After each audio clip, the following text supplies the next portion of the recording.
তিরমিজি শরীফ হাদিস নম্বর 3784 নম্বর। আব্দুল্লাহ ইবনে আব্বাস রাদিয়াল্লাহু তাআলা আনহু থেকে বর্ণিত, রাসূলুল্লাহ সাল্লাল্লাহু আলাইহি ওয়াসাল্লাম একদিন হযরত হাসান ইবনে আলীকে কাঁধে করে নিয়ে হাঁটতেছেন। আলা আতিকিহি, কাঁধে করে নিয়েছেন। তো একজন ব্যক্তি দেখে বললেন, নি'মার রাজুলু রাকিবতা ইয়া গোলাম, হে হাসান, তুমি এমন একটা বাহন, একটা উত্তম বাহনের কাঁধে তুমি চড়েছো। সুবহানাল্লাহ বলেন। নি'মার মারকাব, একটা উত্তম বাহন। রাকিবতা ইয়া গোলাম, হে হাসান, তুমি কি করছো? চড়েছো। একটা উত্তম বাহনের উপরে তুমি সাওয়ার হয়েছো, চড়েছো তুমি। রাসূলুল্লাহ সাল্লাল্লাহু আলাইহি ওয়াসাল্লাম এবার বলছেন, এই তুমি হাসানকে বললে, আমাকে বললে উত্তম বাহন, তবে তুমি শুনে রাখো, হাসান হলো উত্তম সওয়ারি।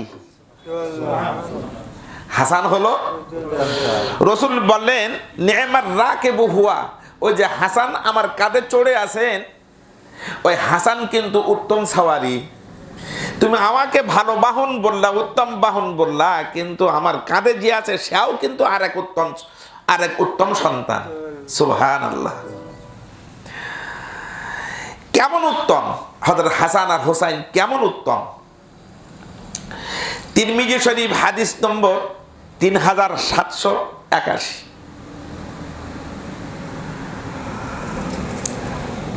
আন হুযায়ফা রাদিয়াল্লাহু তাআলা আনহু قال কুলতু লি উম্মি দাইনি আতান নবী সাল্লাল্লাহু আলাইহি ওয়াসাল্লাম ফাউসাল্লি মাহুল মাগরিবা।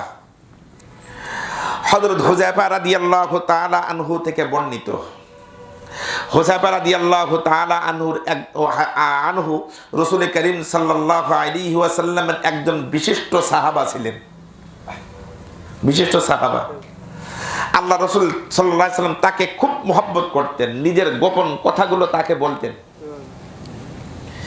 নিজের গোপন বিষয়গুলা তার সাথে শেয়ার করতেন। তাহলে কত ভালোবাসতেন! গোপন বিষয়গুলো শেয়ার মানুষ যাত্রার সাথে করে না, কি করে নাকি? এমনকি আপন স্ত্রীর সাথে অনেক গোপন বিষয় শেয়ার করে না, কিন্তু আল্লাহ রাসূল সাল্লাল্লাহু আলাইহি ওয়াসাল্লাম অনেক গোপন বিষয় হযরত হুযায়ফার সাথে কি করতেন? শেয়ার করতেন। এই জন্য হাদিসের ভাষায় রাসূল বলেন যে হুযায়ফা হলো আমার গোপন বিষয়ের দপ্তর, হুযায়ফা হলো আমার গোপন বিষয়ের একটা খাতা। সব বিষয়গুলো রাসূল তার সাথে শেয়ার করতেন।